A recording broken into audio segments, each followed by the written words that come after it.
이 시간 하나님께서 우리에게 주시는 말씀은 두 곳입니다.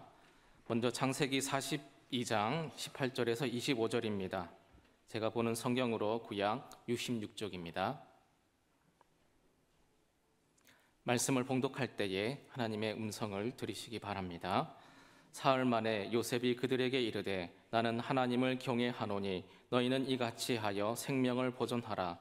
너희가 확실한 자들이면 너희 형제 중 한 사람만 그 옥에 갇히게 하고 너희는 곡식을 가지고 가서 너희 집안에 굶주림을 구하고 너희 막내 아우를 내게로 데리고 오라. 그러면 너희 말이 진실함이 되고 너희가 죽지 아니하리라 하니 그들이 그대로 하니라.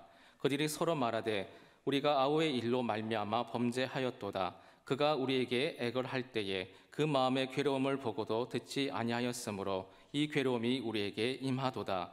르우벤이 그들에게 대답하여 이르되 내가 너에게 그 아이에 대하여 죄를 짓지 말라 하지 아니하였더냐. 그래도 너희가 듣지 아니하였느니라. 그러므로 그의 핏값을 치르게 되었도다 하니 그들 사이에 통역을 세웠으므로 그들은 요셉이 듣는 줄을 알지 못하였더라.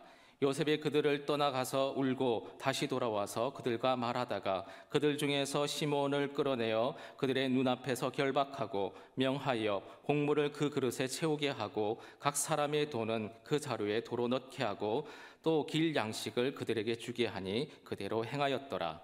아멘. 계속해서 사도행전 9장 31절입니다. 제가 보는 성경으로 신약 202쪽입니다. 그리하여 온 유대와 갈릴리와 사마리아 교회가 평안하여 든든히 서가고 주를 경외함과 성령의 위로로 진행하여 수가 더 많아지니라. 아멘. 사진이 하나 나갈 건데요. 아주 잘생긴 사람입니다. 한번 좀 사진을 띄워주시죠. 톨스토이라고 하는 사람인데요.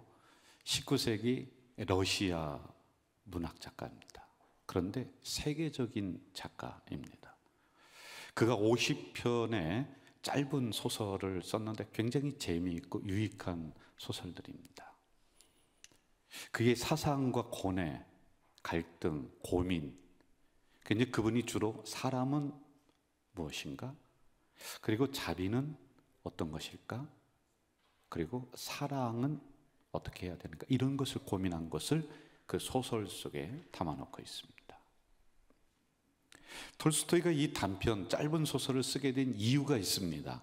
어느 날 농부들이 찾아와서 이렇게 이야기하는 겁니다. 선생님, 저희들이 글을 이해하는데 굉장히 어렵습니다. 그러니까 좀 쉽게 재미있게 글을 좀 써주세요.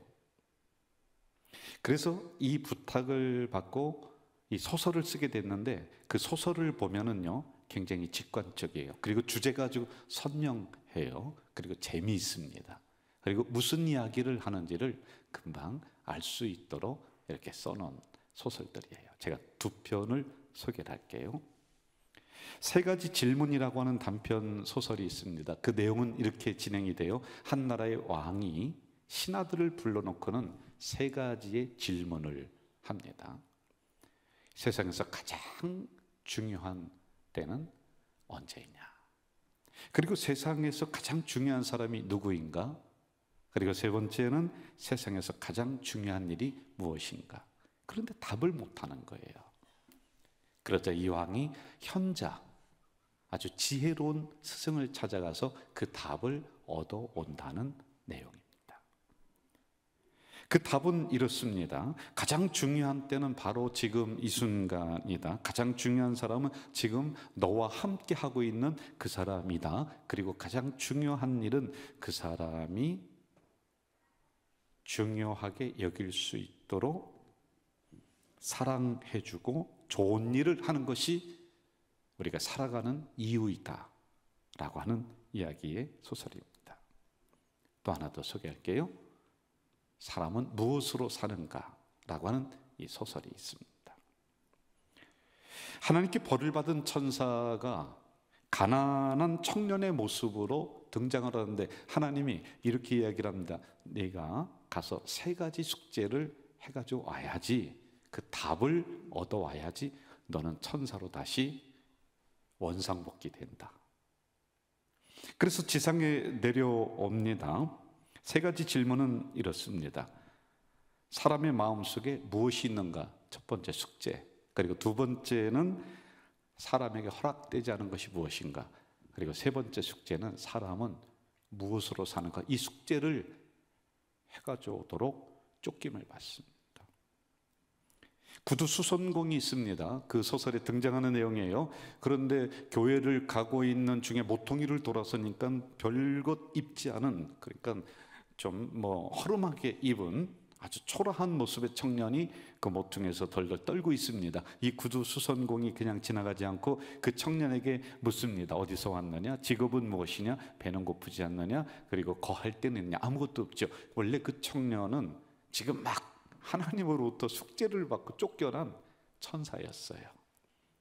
그러자 이 구두수선공 주인이 이 청년을 거둬들입니다. 우리 집에 와서 거하면서 이렇게 기술을 배우면은 너는 먹고 살 수 있을 것이다. 두 번째 이야기는 이렇게 진행이 되고 있습니다. 이 청년이 기술을 배워서 구두수선공의 일을 하고 있는데 어느 날 교만하게 생긴 거부 부자가 와서는 이만한 가죽을 내던지면서 이거 내 구두 만들어라 이렇게 명령을 하고 가버리는 거예요. 그러자 이 청년이 구두수선공이 구두를 안 만들고 슬리퍼를 만드는 거예요. 그래서 옆에 있었던 주인이 있다가 아니 그 사람이 와서 구두 만들어 달라고 했지 않았느냐. 그런데 슬리퍼를 만들고 있어요. 그러자 조금 있다가 어느 한 종이 뛰어들어옵니다. 우리 주인이 금방 돌아가셨어요. 근데 그 주인이 누구냐면은 구두를 만들어 달라고 이야기했었던 사람이에요. 그런데 구두 만들 필요 없어요. 이제 죽은 시체에게 신길 슬리퍼를 만들어 주세요. 세 번째 이야기는 이렇게 진행이 돼요. 하루는 고아가 된 두 아이를 자기의 자녀로 거둬들인 한 아주머니가 그 아이들에게 신발을 해주기 위해서 등장을 합니다. 그런데 그 사정은 이렇습니다. 이웃에 살던 한 여자가 한 아이를 낳다가 죽었어요. 그런데 그 시체에 깔려서 그만 그 아이가 발이 불구가 돼버렸습니다. 그런데 그 두 아이를 맡아서 키우는 이 여인이 등장을 해요. 세 가지 답이 이 안에 있습니다. 사람 마음속에 무엇이 있는가? 벌거벗고 덜덜 떨고 있는 청년에게 다가와서 자기에게 다가와서 거할 곳을 내어주었던 그것, 거기서 답이 있어요. 아, 사람 마음속에는 사랑이 있구나. 첫 번째 숙제 해결했습니다. 그러면 사람에게 허락되지 않은 게 뭔가? 자신의 죽음을 눈앞에 두고는 그 모릅니다. 그러니까 구두를 해달라고 합니다. 그래서 인간의 미래를, 자기의 미래를 알 수 없는 이것은 사람에게 허락되지 않은 것이다. 그래서 두 번째 숙제가 해결이 되겠죠. 마지막, 사람은 무엇으로 사는가? 갈데없는 두 아이를 자기의 자녀로 입양을 해서 키우는, 사람은 사랑을 먹고 살아가는 존재이다. 세 가지의 답을 해결을 했습니다. 그러므로 한계를 가진 인간은 지금 여기에서 나와 함께 한 사람이 가장 중요하다는 것이죠. 가장 중요한 일은 뭐냐? 지금 우리 곁에 있는 사람을 사랑하는 것. 이것이 인간의 위대함이다 라고 하는 가르침을 우리에게 주고 있습니다. 오늘 본문은 이렇게 진행이 되고 있습니다. 가나안 땅에 흉년이 들었습니다. 먹고 살 길이 막막해요. 그러자 야곱의 10명의 아들들이 애굽에 곡식을 얻으러 가는 내용입니다. 그런데 거기서 곡식을 나눠줬던 국무총리, 곡식을 나눠주고 있어요. 그런데 그게 누구냐면은 자기가 20년 전에 형들이 팔았던 동생이 요셉이 국무총리 자리에 앉아서 곡식을 나눠주고 있는 장면이 있죠. 20년 전에 있었던 일을 형들은 가슴속에 묻어두면서 까맣게 잊어버리고 있어요. 설마 저 초라했던 우리 동생이 저 자리에 있으려고? 아무도 모르죠. 그러나 이 동생은 이 앞에 와서 무릎을 꿇고 곡식을 좀 주세요라고 하는 그 사람들이 자기들의 형임을 알고 있습니다. 처음에는 식량을 사러 온 형들에게 간첩 누명을 씌워서 옥에 가둡니다. 그리고 조금 있다가 도둑 누명을 씌워서 또 붙잡아 둡니다. 여러분, 20년 전에 자기를 팔았던 이 형들에게 원수를 갚겠다. 그럼 국무총리라고 하는 그 지위를 가지고 한마디의 권력으로 그 형들을 죽일 수가 있는 거예요. 그런데 째째하게 뭐 간첩 누명 씌우고 도둑 누명 씌워서 이렇게 잡아두고 있는 이 과정들, 이것은 아닌 것 같단 말이에요. 그렇다면은 이 안에 또 다른 의미와 뜻은 무엇일까? 이걸 우리가 좀 생각해 봐요. 안도현 시인이 단 두 줄로 된 너와 나라고 하는 시를 발표를 했습니다. 밤하늘에 별이 있다면 방바닥에는 걸레가 있다. 무슨 뜻일까요? 캄캄한 밤하늘이 그래도 아름다워지는 이유는 하나하나 별들이 있기 때문에 아름다워지고, 그리고 사람들이 길을 찾을 수 있다는 것이죠. 더러운 방바닥이 반질반질 윤이 나는 것은 걸레가 있기 때문에 라고 하는 것입니다. 본문으로 가볼까요? 요셉에게는 배신감이 있어요. 왜? 20년 전에 형들이 자기를 팔았거든요. 한 번만 살려주세요. 안면 몰수하고 우물에 던져버리고 죽지 않으니까 다시 끄집어내서 은 20에 하루 일당도 안 됩니다. 그냥 애굽에 팔아버린 이 배신감이 그에게는 있습니다. 이 상처를 쉽게 잊을 수가 있는 게 아니지요. 그런데 여러분, 형들은 형들 나름대로, 아버지는 아버지 나름대로 상처가 있는 거예요. 이들은 한 집안에 같은 핏줄을 타고난 형제들입니다. 그런데 서로를 비난하고 서로를 죽이려고 할 만큼 미워하는 마음을 가지고 이들이 지금 살아가고 있다는 것이죠. 여기 등장하는 10명의, 그리고 요셉, 베냐민까지 12명의 자녀들은 결국에는 이스라엘 나라를 떠받들고 있는 12기둥이 되거든요. 그 공동체를 떠받들고 있는 기둥들이 돼야 돼요. 그런데 이 상처와 이 아픔, 배신감을 해결하지 않고는 그 기둥들이 무너지고 썩어져 버립니다. 그래서 이스라엘 나라가 설 수가 없는 거예요. 먹을 거 주세요. 곡식어 들어왔습니다. 그 곡식 그까지 그 주문 해결되겠죠. 그러나 그 다음 이 요셉은 미래를 내다보니까 이게 해결돼야 된다. 당신과 나 사이에 있는 이런 배신감, 그리고 당신들 사이에 있는 나와 너라고 하는 그러한 구별점, 그리고 서로 반목하는 이러한 상처들이 회복되지 않고는 이스라엘 민족이 설 수가 없는 거예요. 공동체가 설 수가 없는 이 아픔들이 그들에게는 있는 겁니다. 그래서 요셉은 하나님이 자기에게 주신 은혜, 국무총리예요. 곡식을 나눠주는 자리예요. 그 자리에서 밤하늘에 빛나는 하나의 별이 되기로 하는 거예요. 그리고 방바닥 더러워졌습니다. 자기가 가진 권력을 가지고는 그 방바닥을 닦는 걸레가 되기로 작정을 한 거예요. 한 남자가 면도를 하러 이발소에 갔습니다. 보통 남자들은 면도하기 전에 좀 따뜻한 물수건으로 얼굴을 이렇게 덮고, 그리고 이 피부를 좀 부드럽게 하고, 그리고 나서는 면도를 하는 게 보통 방법입니다. 그런데 갑자기 뜨거운 수건을 손님 얼굴에 얹어버리는 거예요. 그러자 이 손님이 깜짝 놀라면서, 아니 여보시오, 이발사에게 이야기를 합니다. 아니 그 뜨거운 수건을 내 얼굴에 얹으면 어떡합니까?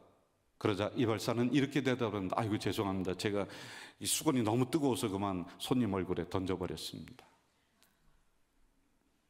여러분, 내 손이 뜨거워서 견딜 수가 없으니까 그 수건을 손님 얼굴에 던져버리는 것은 용납될 수 있는 상황이 아닙니다. 영적인 기둥들로 서서 이스라엘 민족을 떠받들고 나가야 되는 이 12명의 사람들 사이에는 미움과 갈등과 반목과 분쟁, 이게 또아리를 틀고 있는 거예요. 곡식 주면은 당장은 고맙다고 배부르다고 그렇게 말할 것 같지만은 이 상처들이 치유되지 않고는, 이게 해결되지 않고는 계속 서로 상처만 주다가 끝나는 인생이 돼버린다는 것이죠. 그래서 지금 하나님은 요셉을 통하여서 그 상처를, 그 아픔을 하나하나 치유해 나가는 과정, 그래서 도둑 누명 씌우고, 그래서 간첩 누명 씌우고, 그러면서 그 자리에서 이러한 것들을 해결해 가고 있습니다. 그 결과가 어떨까요?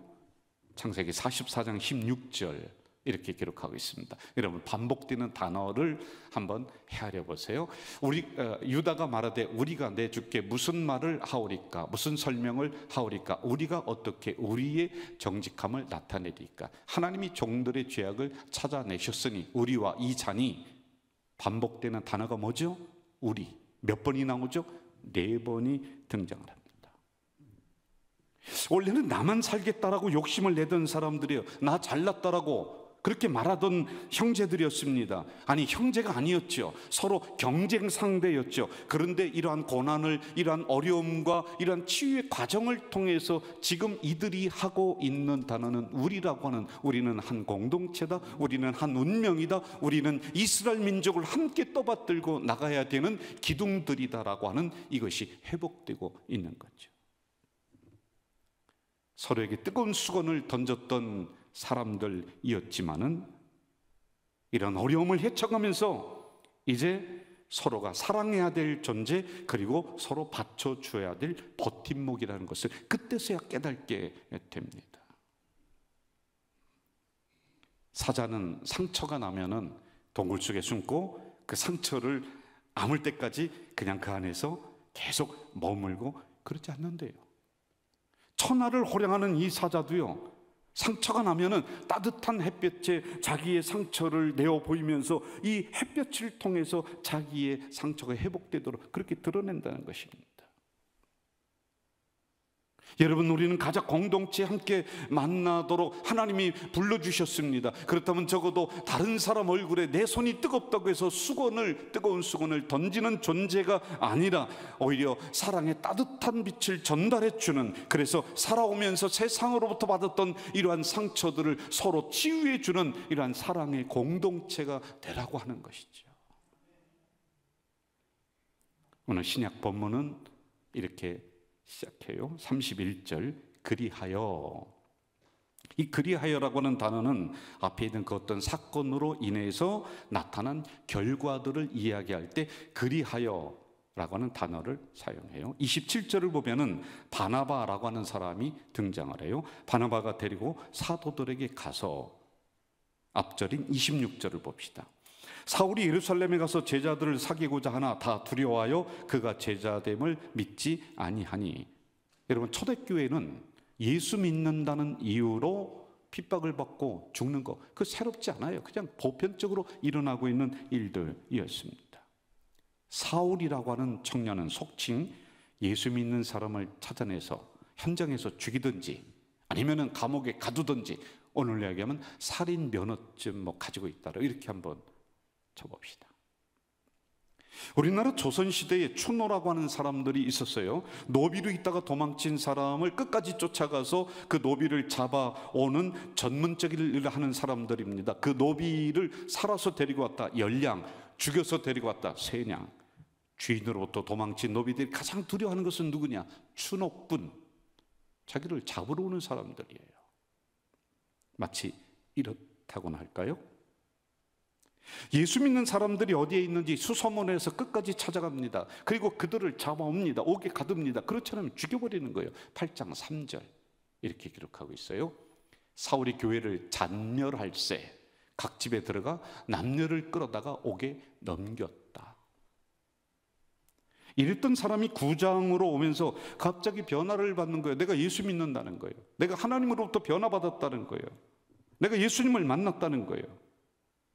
여러분, 그 누가 봐도 함정수사, 한 번쯤 봤을 드라마 한 편을 제가 간략하게 소개하겠습니다. 마약 조직을 소탕하기 위해서 그 조직에 숨어 들어간 김 형사, 드디어 이런저런 일을 겪으면서 그 조직의 2인자 자리까지 오르게 됩니다. 아시아 최대 마약 조직, 그것을 소탕하기 위해서 그 현장, 날짜 입수를 해요. 언제 마약이 오고 간다. 경찰청 마약 단속반의 김 형사는 몰래 연락을 취합니다. 그리고 드디어 마약 밀매 현장을 덮칩니다. 함정수사예요.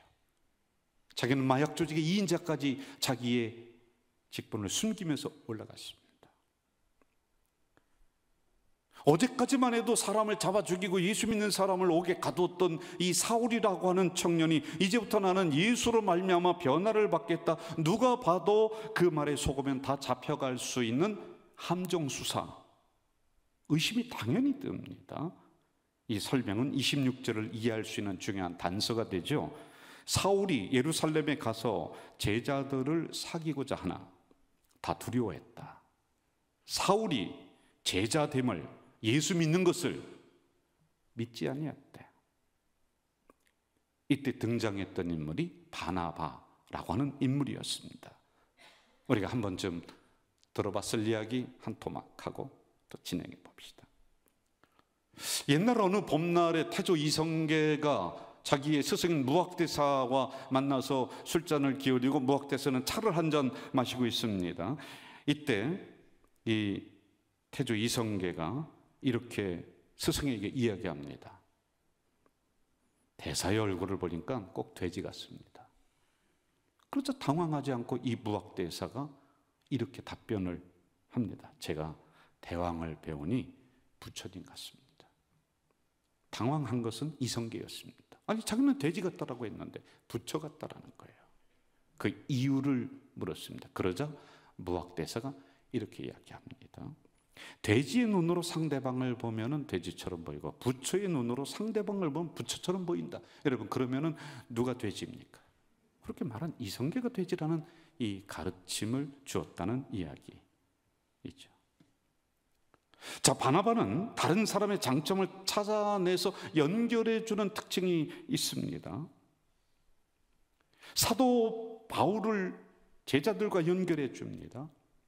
그리고 성도를 교회와 연결해 줍니다. 머리로나 재능이나 학식으로 봤을 때는 사울보다는, 바울보다는 아주 턱없이 부족해요. 그런데 여러분, 덕스러운 거예요. 끌어안는 거예요. 덕장이에요. 지장이 아닙니다. 질투가 없습니다. 이 바나바가 초대교회에 들어간 그 자리는 따뜻해지는 거예요. 서로 반목하고 갈등했었던 이러한 분위기가 오히려 역전이 됩니다. 서로 용서해주고 허물을 덮어줍니다. 그래서 초대교회 성도들의 신앙생활이 살맛나게 해주는 거예요. 아주 신명나게 해줍니다. 그러므로 그때 성도들은 이 바나바를 이렇게 불렀어요. 위로의 아들이었다. 격려자였다. 여러분, 제가 소개하는 책을 보신 분들도 있을 거고, 아니면은 이 문장은 거의 다 아실 거예요. 켄 플랜차트라의 칭찬은 고래도 춤추게 한다. 알죠? 한두 번쯤 들어봤을 거예요. 그런데 제가 이 책이 나오게 된 동기를 여러분에게 소개를 좀 하겠습니다. 이 저자가 아주 골치가 아파요. 회사를 운영하는데 몇 사람 되지 않아요. 그런데 그 사람을 하나로 만들고 설득시켜 나가는 게 너무 어려워요. 그리고 자녀가 3명이 있었는데 이 자녀들을 가르치는 게 너무 힘들어요. 그래서 머리를 식힐 겸 플로리다에 있는 곳으로 휴가를 갔습니다. 보니까 거기 여행 프로그램에 해상 동물 쇼가 있는 거예요. 그래 들어가 봤어요. 그랬더니 이 돌고래가 쇼를 하는 거예요. 점프를 뛰라고 하니까 점프를 뛰어요. 세상에 주둥이로 농구공을 가지고 농구를 하는 거예요. 그리고 인사하라니까 나와서 꽥꽥 하더니 인사를 하는 거예요. 이게 너무 잘하는 거예요. 그리고 이 꼬리로다가 물을 탁 치니까 사람들이 그냥 박수를 치면서 물벼락을 맞고 사람들이 오히려 막 좋아하는 그 장면을 보게 됐습니다. 아주 신명나게 쇼를 하는 거예요.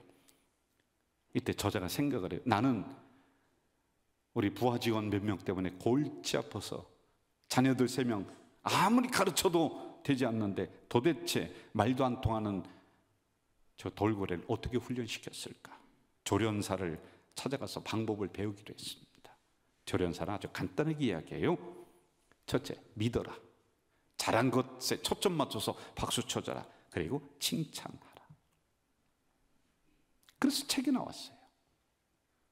여러분, 동물이든 사람이든 긍정성을 가지고 믿어주는 거예요. 그리고 잘한 것이 있으면 박수 쳐주는 거예요. 그리고 말 한마디를 하더라도 칭찬해주고 격려해주는 거예요. 그랬더니 그의 인생이 그렇게 바뀌어지더라, 그렇게 형성되어 나가더라 라고 하는 겁니다.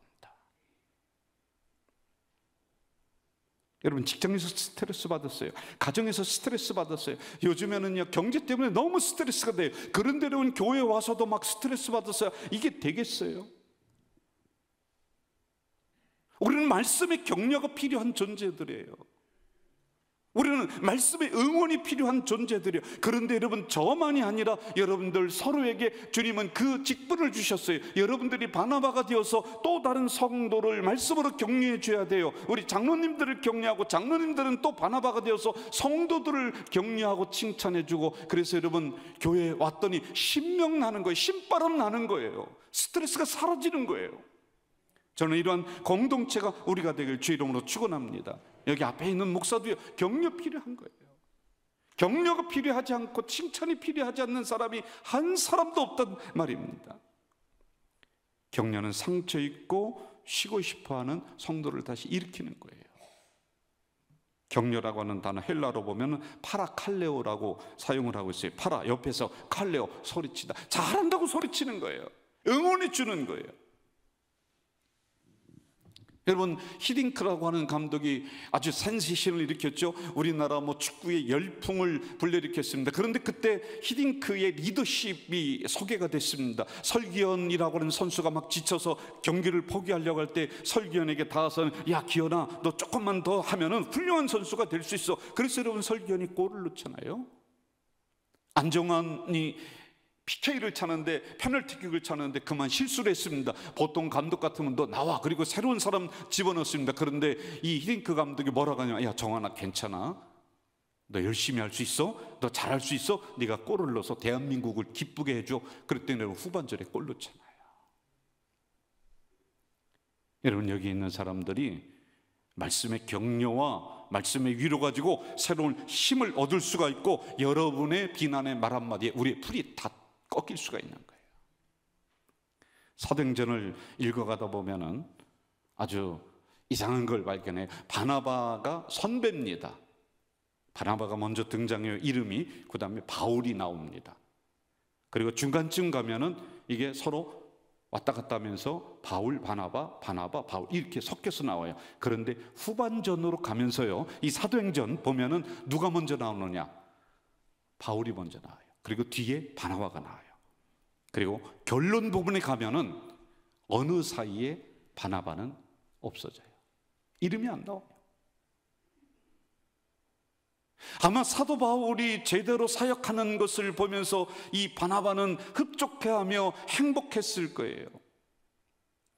저는 우리가 살아가는 이 세상 부정적인 비판으로 가득 차 있습니다. 상대방의 문제점을 보는 데는 선수입니다. 비판하는 데는 날카롭습니다. 여러분 부탁드립니다. 남편을 사랑으로 격려하는 바나바 같은 아내가 되어 주십시오. 또 부탁드립니다. 아내를 칭찬하고 격려하는 바나바 같은 남편이 되어 주셔야 돼요. 자녀를 그렇게 격려해 주는 바나바 같은 아빠가 되어야 되고 엄마가 되어 줘야지만이 되는 거예요.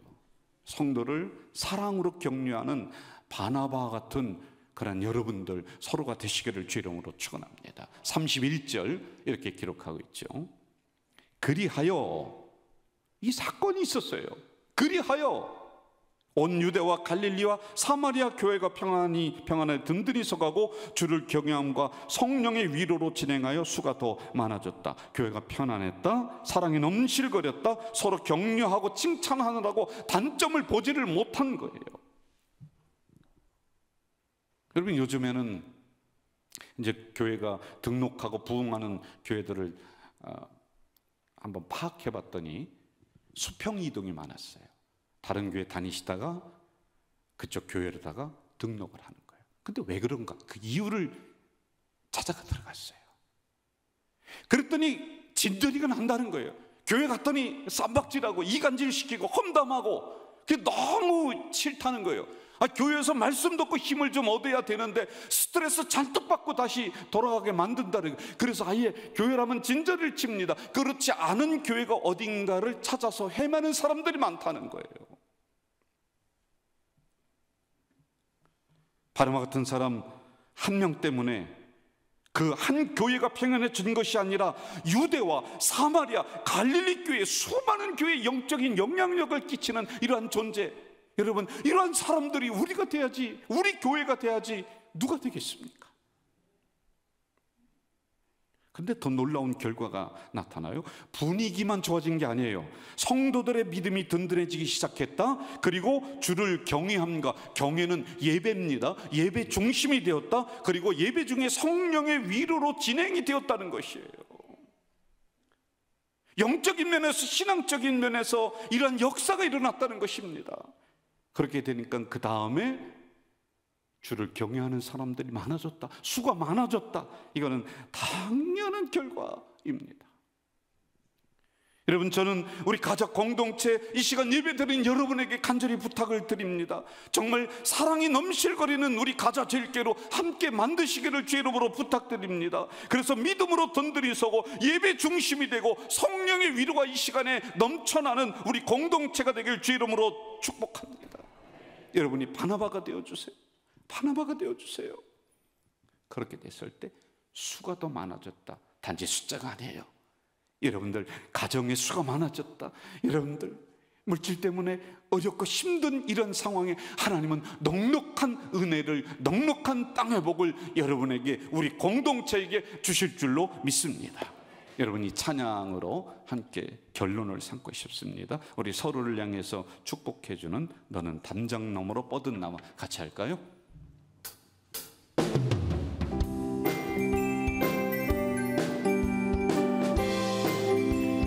옆에 있는 분 손으로 다 합시다.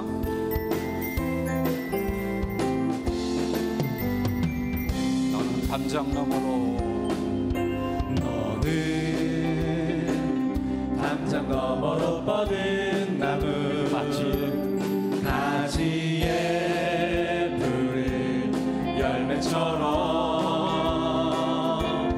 하나님의 귀한 축복이 삶에 가득히 넘쳐날 거야.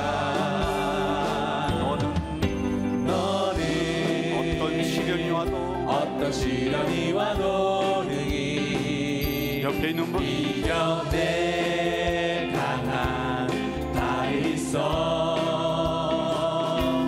전능하신 하나님께서 너와 언제나 함께 하시니 찬양대를 보면서 너는 하나님의 사랑, 아름다운 하나님의 사랑. 나는 널 위해 기도하며 내 길을 축복할 거야. 너는 하나님의 선물, 주변에 있는 자랑스러운 하나님의 열매, 주의 품에 꽃 피운 나무가 되어줘.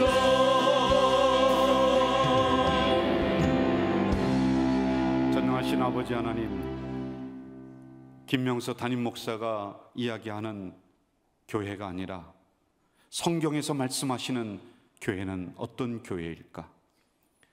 사도행전을 펼쳤습니다. 그렇구나, 교회 와서 갈등하고 고민하며 헤어지는 것이 아니라 서로 격려하고 사랑의 공동체가 되어서 힘을 얻고 그 힘을 가지고 세상으로 나가는 그런 교회가 진정한 교회이구나.